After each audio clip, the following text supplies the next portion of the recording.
people walk out of me before, but not when I was being so charming. Video streaming at houseparks.com. I don't care for you or for the putrid sludge you're troweling out. Damn puss-faced little pimpstick. True progressive talk. Might be a good time for you guys to give up. Welcome to the show. So, joining us in a minute will be our dear friend Philip, who is in Lviv, I believe, still at this point in Ukraine, as we approach the 40th day. I believe we're at 38, 39 at this point. It seems kind of incredible that we are at this point, but it is absolutely true. And as we get closer to that date, it becomes increasingly clear that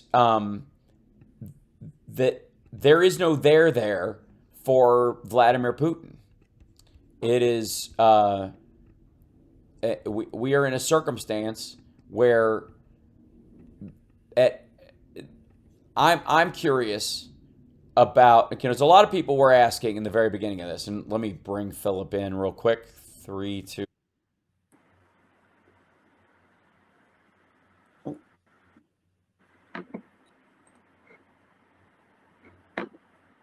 Yep, there I am. I hear Philip, but not you. Okay. How about, would that be better? I don't know if that's better or worse. Don't you change anything, Philip? Yeah. Give me a moment here. Where is this? I've got too many things open here. There I am. Can you hear me? I can hear you. I just can't hear There you Hal. go. Yep, got it. We're Hey, good. now I hear Hal. Okay. Yep. Okay. So are we all on board? we are all on board. Everything is good. Welcome, Philip. Glad to see you. Always good to know you're safe and relatively sound. You know, I'm not judging you. You clearly had issues before you left, even. So I don't expect you to come back without any. You know what I mean? You're not gonna. You would never do that to the Ukrainian people. You have too much respect for them. Leave some of your issues there. So, I saw a picture this week of people playing chess in Kiev.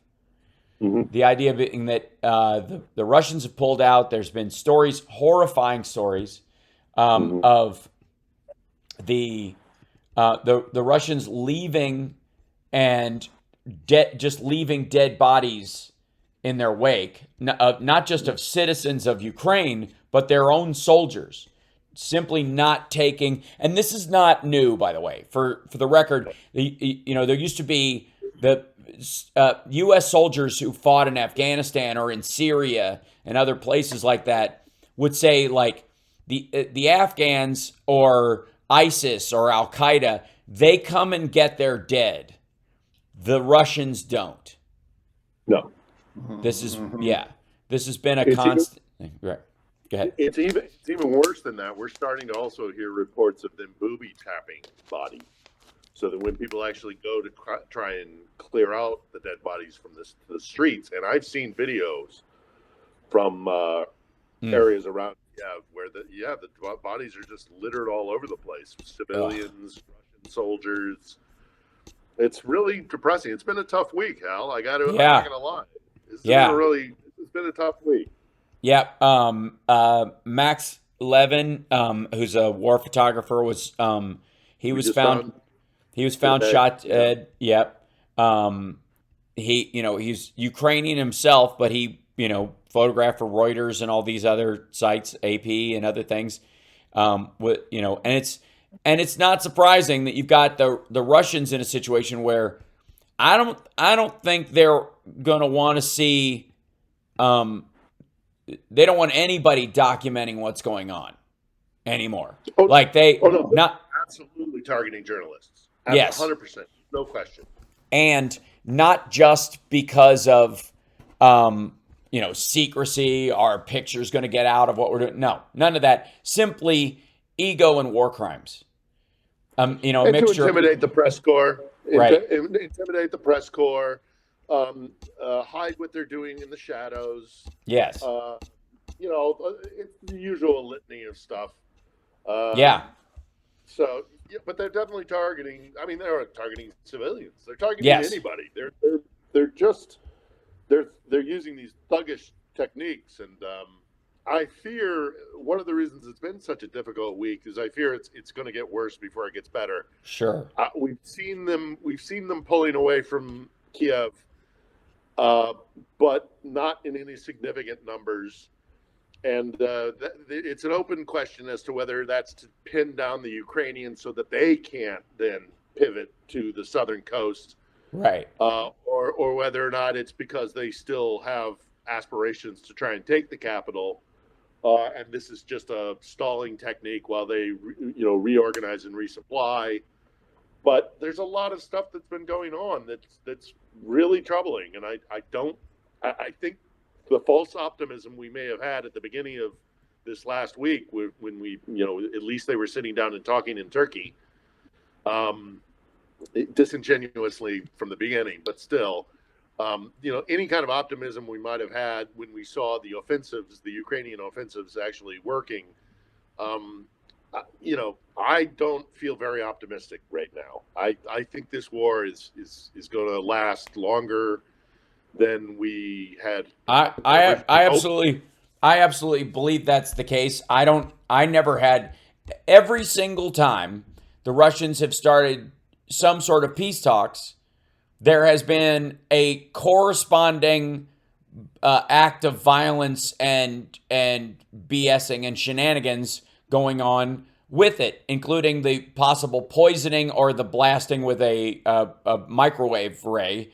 The people in one of the teams having initially one of the very first peace talks close to the Belarus border. Who was there? One of the guys on the Ukrainian team was a Russian sock puppet who was conveying to them the Ukrainian. Every single time they've had one of these get-togethers, there's something else the Russians have pulled while it's happening. It is 100% a magic trick. It is pay attention to this hand while the sleight of hand happens. And it's going to get more desperate as the failures stack up on the Russian side. That's why it started initially as, well, we'll subvert their process, make them look bad. We'll negotiate from a position of strength, and we'll know exactly what they're bringing to the table, or we'll feed stuff to the press that they're willing to do things because somebody at that meeting brought up, well, why don't we just give them Donbass? What if we give them Crimea? And then that ends up being a news story. Well, why does that become a news story? It becomes a news story because the guy they put there in the negotiations brings it up in the meeting and says it was brought up at the meeting. Yeah, of course. Yeah. So I at no point, once there was a spy amongst them in the first point, and then members of the team were poisoned the second time, and then there's an oligarch at the third gathering. Can we stop? Right. No one is pretending, I believe, in the State Department, the White House, the DOD, no one in our intelligence community is believing any of this garbage about peace talks from the Russians at all. No one in NATO is. Neither does Zelensky. No, absolutely not. Everybody is, when Biden was like, they're coming, he's going to do this. He doesn't have a choice. In his own mind, he's driven to do this. There is no out for Vladimir Putin at that point, and it turned out to be true. Right now, there is no version of reality where Putin stays on top, even with this amount of damage for very long. Even if he was like, tomorrow, we'll turn it up. I'm sorry. It was bad. And as a matter of fact, you can have Donbass and Crimea and these areas back. And we're sorry about the whole declaring them independent zones. That was a mistake. If he did that tomorrow, the world wouldn't trust him. They're like, well, he's going to launch nukes at this point. He is not a trustworthy player in this at all, and never will be. So yeah, and the whole kerfuffle over Biden saying, "How can this man remain in office?" How can this man remain? Right. In office? Yes. He also deserves to be a pariah. It's absurd. And how can this man stay in office is as an exclamation to the Russian people, even that exclamation works not just to the innocent Russian people who are protesting, who are horrified at what's going on, to the ones that support maybe his efforts in Ukraine really believe the demilitarization and denazification, but have to look at what's going on in Ukraine and go, well, that clearly wasn't the plan. Obviously, this guy sucks at his job, because if you're trying to denazify and demilitarize Ukraine, they have, okay, the Ukrainians have more tanks now than when they started. What, the only time in military history that we know of that happening, because they are taking control of of Russian tanks and using them against them. One guy sold his for $10K in citizenship. Yep. And the Ukrainians have now actually officially made an offer. They've got a sliding scale of what, if you turn in this, we'll give you that. If you turn in this, we'll give you that. They actually put this out to the Russian forces. But the Russians are, I don't know if you've seen this story, but the Russians are too busy robbing this place to fight. Right. Anything that's not nailed down, they've set up a market in Belarus, and Russian soldiers are crossing back over into Belarus and selling refrigerators and dishwashers, and they're looting the place. They're more interested in looting the place than they are fighting against the Ukrainians. Which, again, so let's speak to what does that say about Ukraine as a country, that as it's been functioning, versus Russia as a country as it's been functioning up until this point. That the goods available in Ukraine are a special commodity. Are the availability of stuff there that they have is way better than what's in Russia, even though Russia is a much larger country with these huge trading partners and this huge military, allegedly. But the good refrigerator you can get in Ukraine, and that's because they were trading with the EU. They were open to the world of liberal democracy. They were engaged in trade with other people, and they weren't bullying anybody in the process. Unlike Russia. Yeah. And they had a burgeoning middle class. Right. That had disposable income. Right. And there's hardly any middle class in Russia. So that's right. It's oligarchs who covet their money and then they spend it abroad. They launder it in places like London and the south of France and wherever else, or Hvar in Croatia, with these mega yachts and all the rest of it. There's no disposable income. But these soldiers are running across these things because Ukrainians could buy them. They could buy microwaves and flat screen TVs. Right. They have disposable income because there's a middle class here. That's right. So and that's part of the news that's going to get back to Russia as well. These are where you can cut off media, you can cut off some social media posts, you can, limit that kind of stuff. But the stories that come back from phone calls from soldiers to their parents and people calling who have relatives, they're Ukrainians, they're calling their relatives in Russia, that kind of stuff. That's the part that snowballs over time. That's the part that gathers together. We got to take a break. We'll be back right after this. Philip is going to stick with us for the hour, I think. If you're in our chat room, feel free to ask some questions. Johnny Million will keep track of them, and we'll get to those hopefully a little sooner than we normally do, so we can get through those things if they're, and we'll try and keep it as specific as we can with the knowledge that we have, and how it reflects on what's, on the reality on the ground there. We'll be back right after this. It's the House Sparks Radio program, Mega Worldwide, on WCPT Radio, Chicago's Progressive Talk. Welcome back to the show. So much going on, so many conversations we had in there. And so, Phil, I have some questions for you about, like, the media you're seeing over there from here. Right, and both your perception and the perception of the people that are here, over there and what they're seeing. Yeah. I mean, and I boosted my audio a little bit even more. So yes, if we're doing everything we can, and it's all right. Yep. Okay. But, you're right. I've been watching some of the direct that's been coming out of our media, and this growing this growing narrative that comes straight from the Kremlin that this place is flooded with Nazis is disgusting. It's really It's offensive. cruel.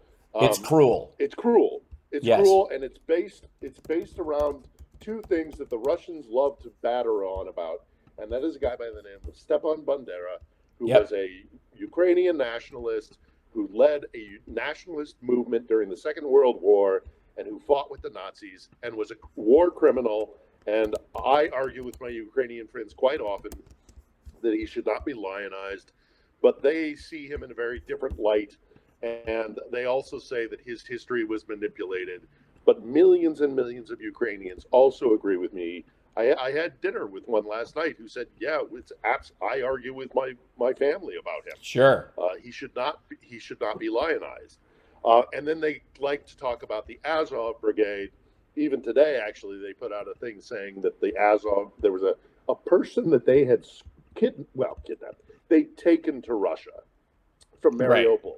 And this person who is on Russian territory, surrounded by Russian soldiers, Yeah. was put in front of a camera and gave this testimony of how she saw Azov Brigade members bringing munitions into that arts center that was then, blown up, and hundreds of people were killed. Right. I mean, they see the Azov everywhere. It was almost becoming a meme and a joke within the Russian social media world, where they were like, are the Azov Brigade in the room now with us, Vladimir? Right. Because they were saying they were everywhere. Yes. But the fact that it's being picked up by people in the West is very disturbing to me, especially. And I really wouldn't do this unless unless this person was spreading these lies. Mm-hmm. And I don't like airing dirty laundry in public from what is essentially a professional relationship. But I used to be a producer for Laura Logan when she was at CBS and I was at CBS. Right. I was one of her producers, and she has issues. Mm-hmm.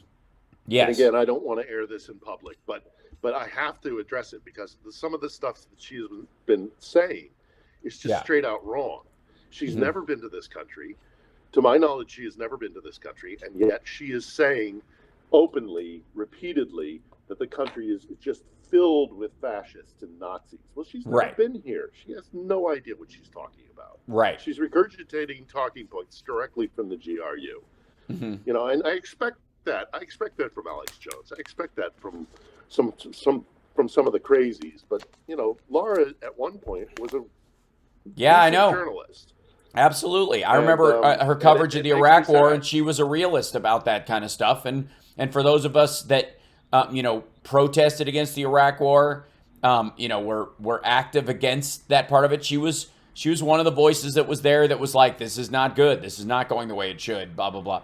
Now, in retrospect, you could put on your paranoid goggles and look back and go, people like, Chris Hedges or somebody like that, who we look at as almost Chomsky-esque in their critique of the United States and is very left-leaning because of their alleged politics, where he ends up with a show on, there was a story this week about Hedges having a show on RT, and YouTube tears down his show, Emmy Award-winning show, without any warning, and this is an example of censorship. Now, that show was on RT's channel.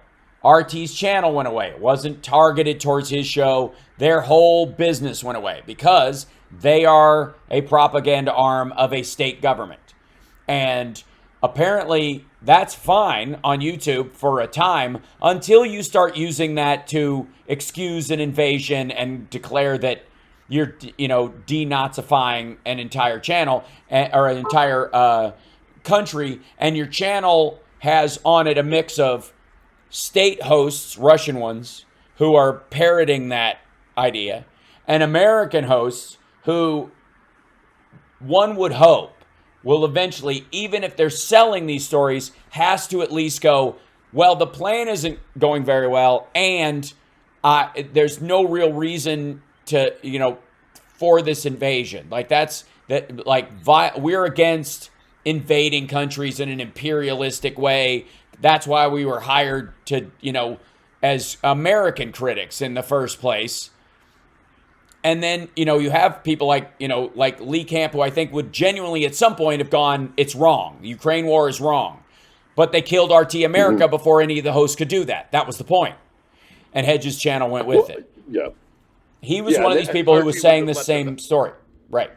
Yeah, and RT wouldn't let them do that, though. No. That's the other thing. So. Well, and Hedges, Hedges is one of these people who obviously had a sort of a tacit agreement with, you let me criticize the United States at all fronts, and I will never criticize Vladimir Putin. I will never criticize Russia on channel or off, for that matter. Anywhere, not even on Democracy Now! When he's a guest. And so that's very disturbing when you see that, because I expect that kind of stuff from the Tucker Carlsons of the world. It's shocking. I have to say, it is weird, and a lot of people notice that even when Tucker Carlson went there, people are like, this is a bridge too far. This is odd. This is, to go in on that defense now, especially as bad as it is. The whole... Yeah, go ahead. Yeah, and how, I've been thinking about this because I've been working on a vlog for the last week and a half, really, about this, trying to address this. When I saw Laura come on and say the bull that she was saying, I realized that I had to address this. It was overdue time that I had to address this. And unfortunately, the deeper and deeper I get into it, the longer and longer the video is becoming, and the more dense and more complex. It's a Philip Ittner. It's a Philip Ittner production. I get it. It's it's going to be my magnum opus. That's right. That's right. But the same guys who are saying there is a legacy of Nazism in Ukraine are not addressing the fact that, okay, you know how many people the NKVD, the Soviet secret police, killed in this country? Either it was the Holodomor, or it was, did you know they killed tens of thousands of Ukrainians as the Germans were advancing? Yes. That were in prisons, and they lined them up and shot them all. Yep. Estimates are between 10 and at the high end 40, but it's generally thought it's around 20,000 people that they didn't have time to process them because the Germans were coming. So the Soviet NKVD just lined them up, and in the space of 8 days killed tens of thousands of people. Now, This is the country that the dissolution of which Vladimir Putin says was one of the greatest tragedies of the 20th century. So he is supportive of the idea of a Soviet Union. I don't hear anybody talking about how the Russian soldiers are acting like the NKVD and killing Ukrainian citizens and massacring Ukrainians on the territory in present day. But they're happy to go after the whole idea that Ukrainians are Nazis. Because that talking point is being put forward by the information war that the GRU and the Kremlin is conducting. Right. But I don't hear anybody talking about the crimes that the Soviets committed here. Well, here's a good example. Let's take a break because I'll tell you after this, whatever. But as somebody who's been watching kind of a lot of retroactively watching a lot of the stuff around Euromaidan in the 2014 and the ancillary fights between groups when that was happening, and the seeding of Russian dissent within the country. I was there. Yeah, exactly. We'll talk about that when we come back. Yeah, it's the House Watch Radio program, mega worldwide on WCPT Radio, Chicago's Progressive Talk. WCPT820.com is a great site for listening to all your favorite liberal and progressive talkers. We'll be back right after this. House Watch Radio program, mega worldwide, Chicago's Progressive Talk, WCPT. Woo! Yeah! So, welcome back to the show. We talk about sometimes on the show, and our guest is Philip Ittner. Johnny Million's with us as well, and he's looking in the chat for questions that you might have in there. And I got Aaron, three thank you. questions so far. Excellent. One of the concerning things is this narrative about because when the Azov Battalion was formed, before it was enveloped into the government years ago, it had out of I think 190 people in it or something when it initially formed, 10 to 20%, depending on who you asked, had been involved in neo-Nazi stuff or what have you. In the same way that there are National Guardsmen here who were in jail and were part of the Peckerwoods, and you wouldn't know this if you didn't see their tattoos. And that's just part of life. That's instead of saying that's going to happen in any country, and that's certainly no reason for the people to be attacked by a foreign power. They've been trying to use this as a way to buoy up an excuse, which is the Azov Battalion, which, they're like, it was added into the military. Everything was added into the military. As they took in all these militias, it's somewhere between keep your friends close and your enemies closer and keep an eye on these folks and start brooming the bad guys out. There we have the modern Ukrainian military, which, by the way, is winning. That is a strategy that was worth it. Mm-hmm. But of the 44 million people that are the population of Ukraine, we are supposed to believe that Vladimir Putin is justified in attacking this country and strafe bombing apartment buildings, blowing up maternity wards, booby-trapping dead bodies, attacking Chernobyl, and possibly, creating a ripple effect nuclear holocaust across the country, even before he might threaten to nuke the world, because of somewhere in the order of 36 people in this country. That idea alone is offensive enough. Now, I will say this, that much like the Jan 6 coup, which was crap and was run by morons, thank God, the people pushing the Nazi narrative in Ukraine are on a hard fade over here. The extremists that are on the vlog world, they definitely are jumping in the, in the Alex Jones world. There's a few of those hangers on, but even he has started distancing himself from this as the Ukrainians are winning, because one thing you can always count on Alex Jones and all these the dudes around him, one thing you can count on him for is chasing macho. And the fact that Ukrainians are winning, they can't not go, well, they really are kicking ass. And again, these are people like Glenn Beck, who famously took a picture for one of his books in a Nazi outfit, because as much as he was like making a point about the 1984ing and his, in this book he was selling, and he was trying to shock people into buying his book because he's basically an early 90s shock jock that found another industry. But in selling this, this visual idea, as much as Nazis bad, they did kind of dress cool. That's the Glenn Beck world. And that's Alex Jones's problem. That's, and increasingly, when you look at people like Laura Logan, people like Jimmy Dore, people like Russell Brand, even Russell is starting to stiff arm that a little bit.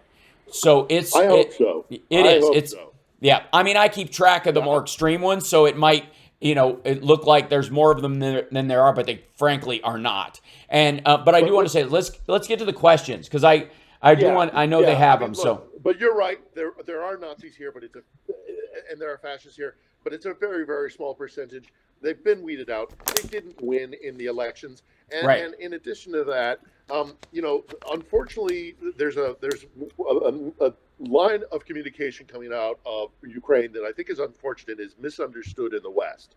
When the Ukrainians say we are nationalists, yes, we alarm bells go off in the West, right? Because we hear nationalists and we think guys, militants who are, my country is better than yours. Red Skull, right? And right, yeah, nationalists. When Ukrainians say nationalists, they actually mean a nation state, which they have never had. Right. And for the first time in their history, have a real chance of having a proper nation. The only reason when they say I'm a nationalist, it means I'm a Ukrainian who believes that my country should be a nation. The only reason Americans view the word nationalist in that regard in a negative sense is because we have been taking for granted that we can exist as a nation since basically our founding. Since the Revolutionary War, the ability for us to exist in the world has never come into question because of our geographic safety and the soundness of our government. You don't have to be a nationalist over here because we don't have to convince anybody we're a nation. The Ukrainians have to. They've been constantly trying to convince not just Russia, but the rest of the world that they are a nation worth salvaging, worth helping, worth working with, and that means something wholly different. Yes. I've said it before, I'll say it again. I feel like I am witnessing the 1776 That's moment. right. I really do. And you are. And that's when nationalism has worth. And you will see it show up. By the way, you'll see it show up in the right wing over here when you also accompanied by we have to take our country back and they're destroying our country and our country won't exist anymore and we don't have a country because we don't have a border, all those kind of things. That nationalism and that nationalism talk comes up from whenever people feel like the existence of their country is called into question. And that's exactly what Vladimir Putin launches an invasion and openly says that Ukraine is not a proper country because, of course, Russia, as the great Slavic, leader country, gets to be the arbiter of what is a Slavic country and what isn't. When he openly says, "I'm going to destroy this idea of a Ukraine as a country because they're just lesser Slavs, they're just Russians who don't live on Russian territory." But we'll change that. The Ukrainians feel that they are fighting for their sheer existence because, quite frankly, they probably are. Of course they are. So I could go on and on about this, but I love talking to the questions. So let's Johnny, what's our first one up? Yeah. Sure. From Karen Webster in the chat. She asked, did the Russians really give themselves radiation poisoning? Oh, in Chernobyl. Right. So. Yes, apparently. Yeah. Okay. So Chernobyl obviously was the site of one of the worst nuclear meltdowns in world history. And the ground and area around it were viewed as dangerously toxic forever. They're permanent areas where they had to roll the soil and pour cement and then roll the soil again. And other areas they just didn't bother to do it because the Russians ran it at the time. And our biggest problem with Chernobyl was not the fact that it was a nuclear meltdown on the scale of Fukushima Daiichi, but that they had all the means and wherewithal to do something about it, quite frankly, after the fact, to clean it up, to change the site, to do all the things you do when you had, in America with 3 Mile Island, for example.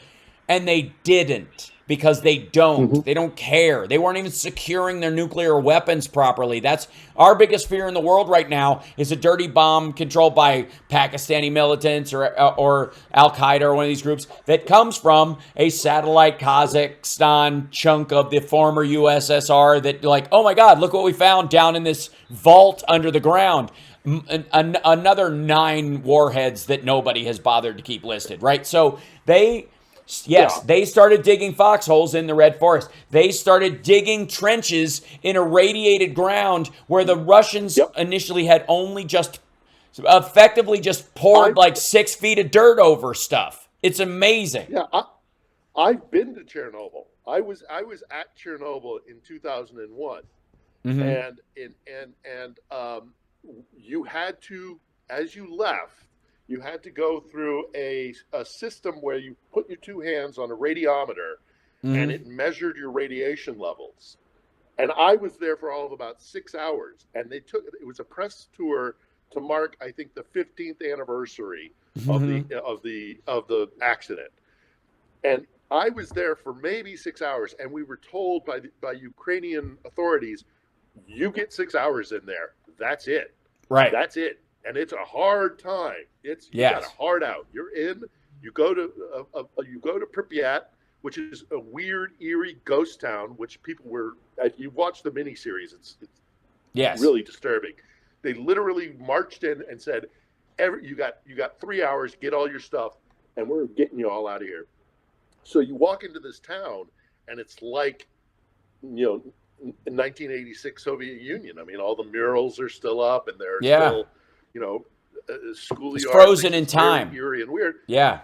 Yeah. And we were told you get 6 hours. That's it. Hard out. Get out of there. We're going to measure you, because even 6 hours inside the exclusion zone, which is what they called it, is risky.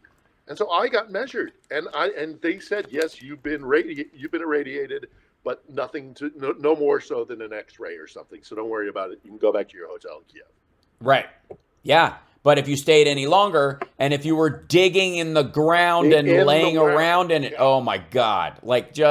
And the fact that shows you how much they don't care about their soldiers.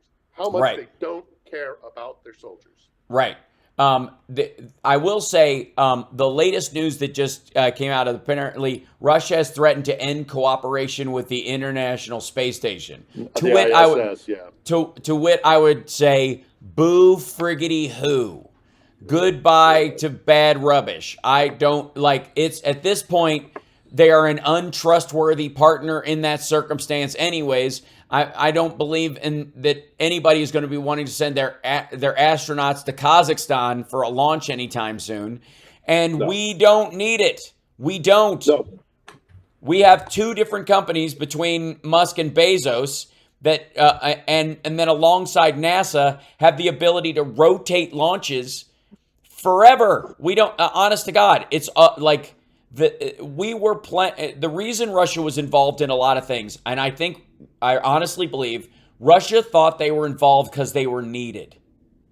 And I think to some degree the CCP believes this about itself too. And whereas as far as production of goods, China definitely gained a ton of ground in the last 20 years and was like, oh crap, to get out of there and move our factories elsewhere is going to be a tooth pull. It's not impossible, but it's a big deal. So we have to play nice with China. We need them. But the need meter, once you crest past a certain point, if they attack Taiwan or they back Russia, or quite frankly, the Xinjiang genocide, once they reach that arc in it, that needs drops down to some people want, but most people don't. And Russia's been under the impression for a very long time, and I find it weird that they were needed in this process with the International Space Station. And when we discontinued the shuttle, right? Yeah, but that was a choice. Their space program is nothing to sniff at. I mean, it's not bad, but right. But it's if that's the cost of ending this war and saving tens of thousands of Ukrainian and Russian lives, okay.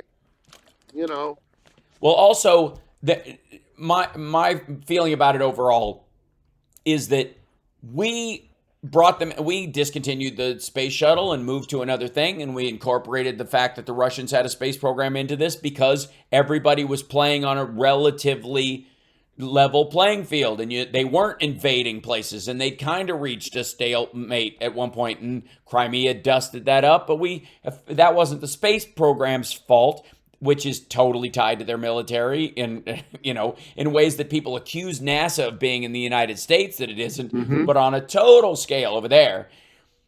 We didn't really need it. It gave us an option while we retired the space shuttle. That's all. And we could have. That's right. We could have kept it online and kept going. We could have kept servicing the space shuttle for another 10 years and made it drag on if we wanted to. But it was a great pause, and it helped us do this thing. It wasn't an imperative. And if they'd have done this at that time, we wouldn't have taken that choice then either. And they are under the impression that you have no space station, you have no thing without us. And they don't recognize that this is the world's sandbox.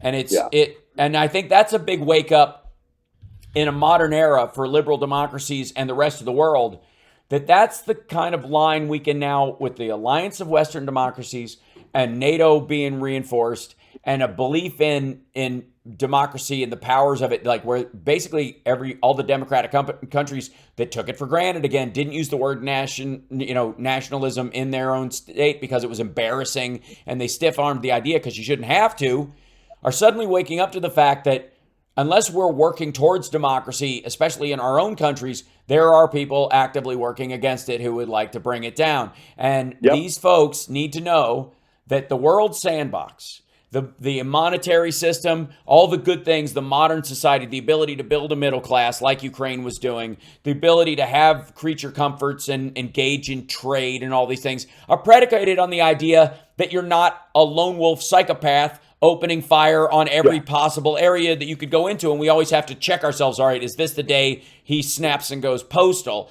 You don't get to play around in the normal sandbox of the rest of the world if you're going to behave like that. We got to take a break, and we're going to come back and got a couple more questions. And for Philip Ittner, follow him at Philip Ittner, 1L, 2 T's on Twitter, and you'll get links to his vlog while he's in Ukraine currently. We'll be back right after this. The weather is cloudy or sunny, I will always be your funny honey bunny. I am lucky, you are lucky, let us get lucky together. Whether the weather is cloudy or breezy, I'll be there to say, hey, come on, let's take it easy. Cause isn't it nice to have the friends that you do? And isn't it nice that the sky is so blue? And isn't it nice to say I love you, chugga chugga choo choo, woo woo. I am smiling, you are smiling, let us smile together. Whether the weather is cloudy or stormy, I will still be there in the morning. I'll be right by your side in the morning. I'll make you breakfast in the morning. I hope that you like cereal. Yay! We play that now. Yes, we do. We now play that for Philip so that because he enjoys it so much as well. Hold on one second, folks. I hear you just fine. Just for the record, he can't hear us. I think for a moment. So What's happened? Just give me a quick you're second. good. It's okay. You're good. Fear not. There we go. So there you now? go. Yep, we heard you just fine the whole time. So it was just you hearing source out. Screw It's it. okay. I'm going to go back to the computer. That's okay. Dude, I know There we go. I know the issues that come with trying to get headphones to work on anything Sorry. like that. So I was saying that we play the happiest. Kate, I needed that so much this week. Exactly. We now it's now Philip's theme song on the show. My tonic. We got two more questions, and I want to make sure that people get answers from Phil on these things. What's the next one, Johnny? Okay, so from Jim the Geek, he says there's speculation that Russia's pulling back in order to clear troops from areas that will be chemically bombed. What do you know about this? I mean, the fact that the Russians have openly been talking. I mean, on Friday, I was monitoring the Ministry of Foreign Affairs, the Russian Ministry of Foreign Affairs, and they were putting out repeated accusations at the UN about how the Ukrainians have a bioweapon and the big dastardly Americans, which are behind everything, of course, are pushing the Ukrainians to use a chemical weapon. So they're definitely, when the Russians do stuff like this, it's to set the stage for a potential. They like to do that and then say, "Well, we told you so." Instead, when they are actually the ones doing this, they do like it, their right. false flags. Putin loves false flags. I mean, think of the fact that he came to power in 1999 by killing 300 of his own people in a series of apartment building bombings that were clearly done by his own security forces. So this is a guy who likes to do a false flag. He arguably did it in Georgia in 2008 by goading Saakashvili into attacking special forces troops. And he just happened to have three, I think they were divisions of armored forces on the other side of the one tunnel that led into Georgia for the Georgian War in 2008. What a happy coincidence that was. Right. That Saakashvili would take the bait and attack, some Russian Spetsnaz who were in South Ossetia. What are the odds? What are the odds? He likes false flags. So this leads me to a topic that I think we need to talk about, and I don't know if it'll come up in a question. I'll try to make this really, really quick. But this thing with the Hind helicopters attacking the fuel depot inside of Russia. If it is truly the Ukrainians who did it, then Mazel Tov. It was a legitimate target. And if they were able to infiltrate into Russia for 20 miles and hit that target and then return to Ukrainian-held territory, which if I did the math, the Hind helicopter moves at a rate, its top speed is 200 miles an hour. This is 20 some odd miles to this place, Belgorod, which is where this fuel dump is. That would have been 6 minutes in, strike the fuel dump, 6 minutes out. You're going to tell me that the Russians didn't have time to respond to those helicopters? If it was the Ukrainians, they should say it was the Ukrainians. But they're prevaricating about it for some reason. I think it's because it wasn't. I think it was the Russians that did it to themselves. We also know that they lobbed a couple of missiles in the region as well that clearly came from Russian-held territory. So they are. I am afraid. My concern, and I don't like speculating about stuff, especially not in war, but I have to say I am concerned that they are setting the precedent that the Ukrainians are willing and able to take the war to Russian territory. Right. There is is a bio or chemical attack on Russian territory, they will have set the pretense already that, hey, the Ukrainians are now attacking, Russian territory, and suddenly there's a chemical or bio attack in Russia. That's right. I'm concerned about it. I'm concerned more that the bio or chemical attack might happen in Russia than I am afraid that it'll happen here in Ukraine, because then they will be able to ratchet things up. They will use assets that they heretofore have not used, like their high altitude strategic bombers, and they can carpet bomb any number of targets here within Ukraine, and the death toll will just go through the roof. Right. So I'm worried about that. I hope that's not the case. And rightly so. And I'm totally with you, by the way. I believe it was a false flag as well. I think those are captured helicopters that they got when they came in and got one of the airports. They bugged out of an airport. We didn't see any insignias on those. Right. Those are M124. The Hind. You remember the Hind from the Rambo movie? Everybody knew it. Right. There were no. They're Russian anyways. Insignias. Right. The Russians have those. The other thing is, has those. Yes. And the Ukrainians, know full well that the Russians have been having trouble getting fuel to the supply lines to get fuel into the country are cut basically anyways. The Russians are having a terrible time, and that fuel isn't going anywhere. So Russia knows this as well. So what do? Blow it up and then say, well, this is a false flag. You turn a failure of logistics into a propaganda win. I can't get the fuel out, so blow it up and say it was them. We'll use that. Yeah. We'll make use of this fuel somehow, and it will work.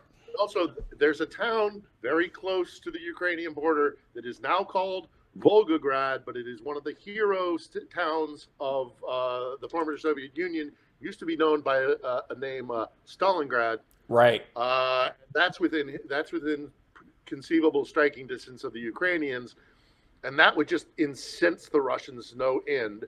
And any dissent against a war in Ukraine would be crushed, and also any of the other nation states that are just dying to jump ship, or to switch sides, and support Russia would also say, oh, look, the Ukrainians did this chemical attack because, of course, the Pentagon forced them to do it. Right.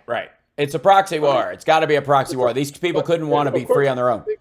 It's the Pentagon behind anything. Now, look, I hope to God I'm completely wrong about this. I have had other Russia experts and military experts go back and forth with me about this, because it was a legitimate.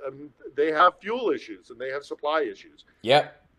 But it's something about it stinks. It really. Well, and that's the problem Putin will always have, is that because he likes false flags and because he's used them, and there's so much record of it, and it's almost a hack premise for him, that it's hard for him to sell these things the way he used to. And the U.S. military and modern social media is a totally different animal when you're dealing with creating these kind of predicates. You can't, if people can, tweet about, the Reichstag, you have a different situation. If people around it are putting up video and going, wait a minute, that plane, you know what I mean? It doesn't work the way it used to. Wow, and that's an interesting analogy. Hence the primary issue with him shutting down the internet and starting to use, Chinese AI to broom dissent from the internet internally so that they can control the message for one of these things. But it still doesn't work because it doesn't work in China. They're having riots in China right now because of the lockdowns. Like, a lot of it's not getting out to the rest of the world, but it's all over Chinese social media in a way that it was never possible a year ago. And it's too much for them to broom. So the idea that China's got their back in this situation and will help them, create this predicate is nonsense. Now, we got one more question. We got 2 minutes, and I want to make sure you get it. Why would the Ukrainians do a chemical or biological weapon when they know that the repercussions of that would be exactly horrible? They're already winning, so why escalate? If it happens on Russian soil, it will not be at Ukraine. It's the Russians, right? Johnny, what was the last question we got? The last one is from and I'm confidently gonna say his name is Mike Kirkabakabu. Okay. And he says that he heard Putin is hiding in a bunker, which is scary. Does Philip have any insight on that? Yeah, there's a lot of talk about that, actually. It's funny in a dark humor way. There's a very famous internet cartoon that has never been political before and is very popular in Russia. And that they addressed that this silly little cartoon has suddenly become political, and Russian audiences adore it. It's on social media and on YouTube and whatnot, TikTok, all the rest of it. And the little animated character, she goes to talk to Putin and try to tell him not to go to the war, to stop the war in Ukraine, and are told that no, he's in a bunker. So I mean, he has been living in a bunker. He's been living a very in isolation, isolated life for the last 2 years. He's definitely afraid of COVID, as we see in those meetings where he's 50 feet away from the nearest person at the table. And in addition to that, we're hearing all this talk about doctors. Hold on, Philip. We're out of time. Folks can listen. Thanks, everybody. It's okay. We'll continue at the end of this online for a couple minutes so we can finish that, because it was a chat question anyways. Thanks for being here, Philip, and thanks for Johnny Million for being here. We'll see you next week, Chicago.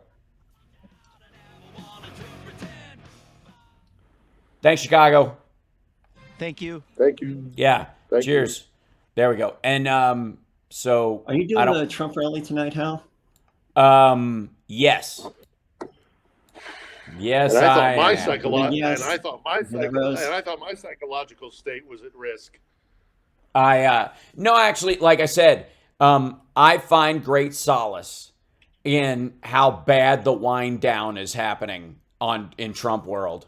And it's like watching Putin. If Putin came out and every time you saw him, he wasn't at the end of a big long table. If he wasn't in his weird little teleprompter studio desk room away from everybody else, if he was meeting elbow to elbow with advisors, if he was, talking in a way that was more cryptic than overt, you'd be worried. I'd be way more worried about Vladimir Putin if his military advisors were all huddled together. But the fact that he's isolated from them can't be lost on them. They're still human beings. And this is how the Russian government changes. It's how it seemingly almost always has been, except the couple of times when the United States has sort of held their hand through it. Seriously. From Gorbachev to Yeltsin.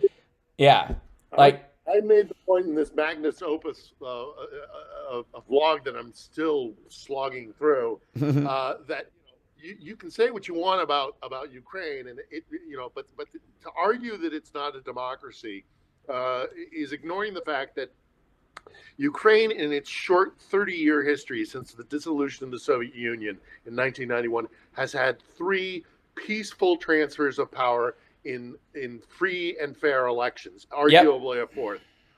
And Russia, in its 1,500-year history, has never had a one peaceful transfer of power that wasn't part of a monarchy in a direct bloodline succession. Right.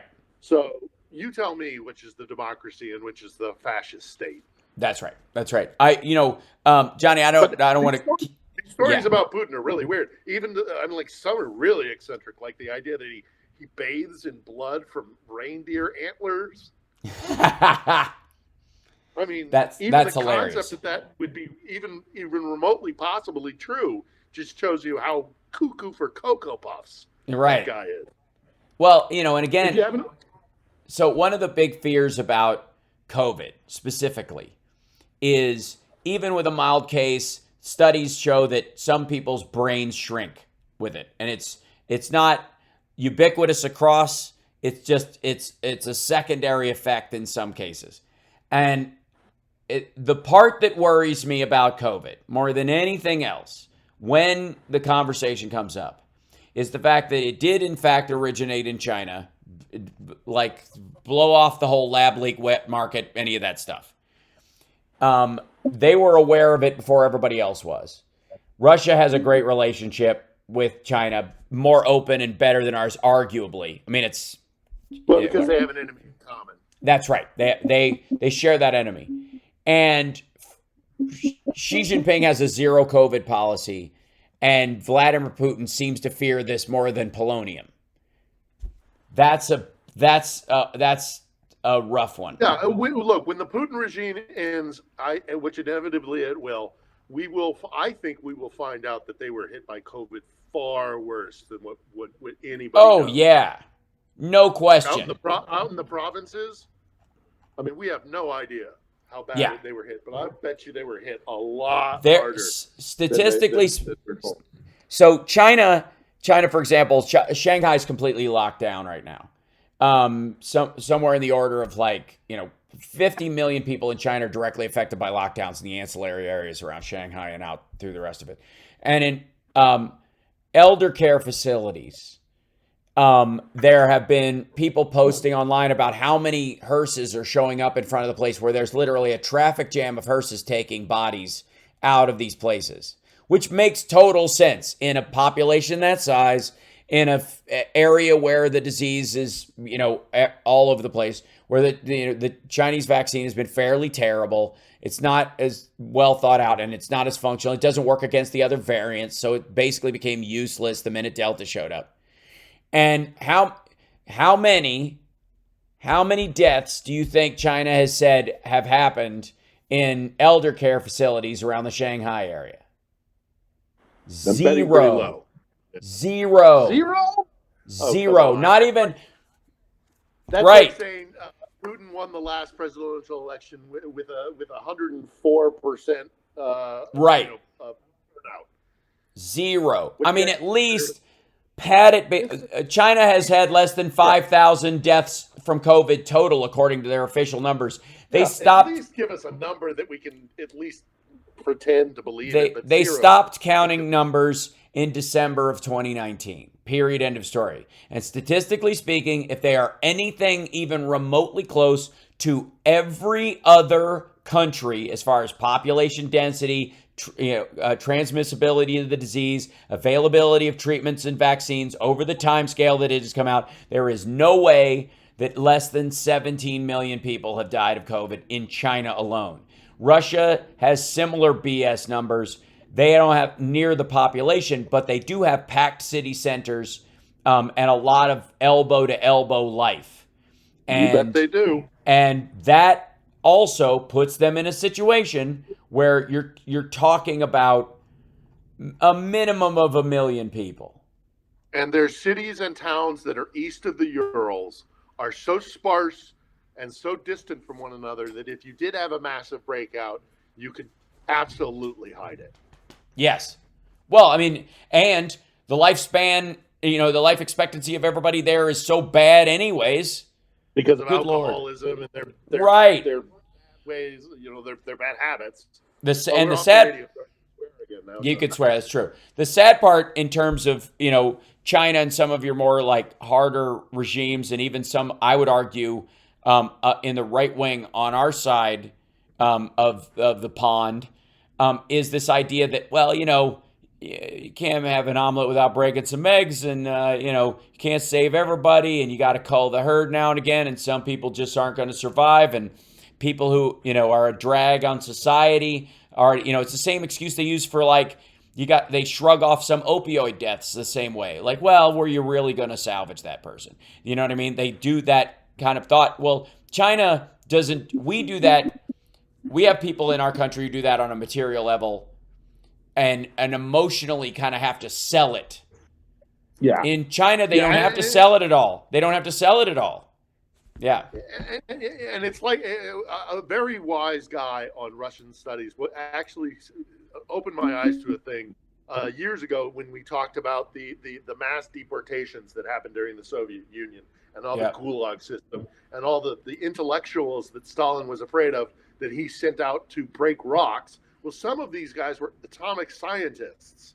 Mm-hmm. That's not the best use of their abilities. Breaking rocks is not the best. So letting these people be culled because of COVID, what if one of those guys was the guy who had in the back of his brain the cure for cancer? Right. Yes, but that's why. But you culled him because screw it, right? Yeah, right. What difference does it make? He's in a certain age. Thinking. Yeah, he's in a certain age range, and statistically speaking, he's not going to be around for a while. And new people, new ideas. So what the heck? And that's that's the problem he's with the guy that had he's the guy that had the nascent idea for the perpetual motion engine that right. That runs on water. Yeah. And you're absolutely right. I mean, the loss of human potential that's caused by a disease, from the dark ages to tuberculosis to the Spanish flu to now, is always a factor. And when you have monarchies or theocracies where they view everybody else as popcorn humans, one is no more important than the other, then you don't care. You're never If you're gonna. not in the ruling class, then you don't matter, right? And it's heartbreaking. Candy, thank you for the super chat. By the way, I'm gonna let Johnny Million go, and I'm gonna go as well because we're out of time. Right. So I love talking to you, Hal. Yeah, we'll do it again. And if you want to do it during the week, we can do that as well. I'll try to get that Steph Miller, and thank you for keeping your shirt on. Get Steph to get me on one of these. I will. I'll get it. I will. But I love do the hard press. Yeah. Your fans are the best. Your fans are the best. Thank you so yes. much. So, Sparklers, folks who watch the show. The only reason I haven't posted any vlogs is because I'm working on this really big one to answer this issue of like there are Nazis everywhere and they're not. Right. Also, Midas Touch would be a great place for you to go to. I reached out to them. I didn't get a response. So I'll do it. I'll do it again. Also, Randy Rhodes and Nicole Sandler. Yeah, I think that's a great thing. One of the reasons I think I've been in a bit of a slump and a bit of a mood is mixed with this whole thing of like this messaging that I see, and I'm glad to hear that you think it's dying off, and I'm glad to hear that. It totally is. But also this feeling that I'm not getting my voice out enough. So thank you, Sparkles, for listening to me. I appreciate you letting me appropriate your audience, Hal. Yes. But if anybody knows anybody out there who would like to talk about this, I will talk to large groups, small groups, whatever. I want people, because I know this topic so well. It bothers me that people have parachuted in here and are now being taken as experts on this country when really they're not. Right. And I've been studying this place for a quarter of a century, and I know a fair few bits about it. And if I can get my voice out a little bit more, I think I'll sleep a little bit easier at night, despite the air raid side. The chat here are amazing in both their reach and their their resourcefulness. So I have no doubt that they'll help spread the word and get you out there as well, and keep, because what happens is you got to kind of, just like with my show, like you got to, you're like, I told them, no, you got to tell them again. You got to tell them again. You got to tell them again. You got to tell them again. And then eventually they're like, all right, we'll break through. We got to pay attention to this. And that's always how it works. I think, look, I've been in here. I've been in country for since the beginning, and I'm going to have good days. I'm going to have bad days. I'm going to have slumps, and I'm going to have heights. Sure. I think I've just had a slump this week. So you're all good. We'll dude. I'll take tomorrow off, and then we'll get right at them. I insist. All right. I'll let you go. Take care. Johnny Million, you're awesome. Okay. Bye, everybody. Cheers, chat room. Bye. Bye-bye. Bye. There we go.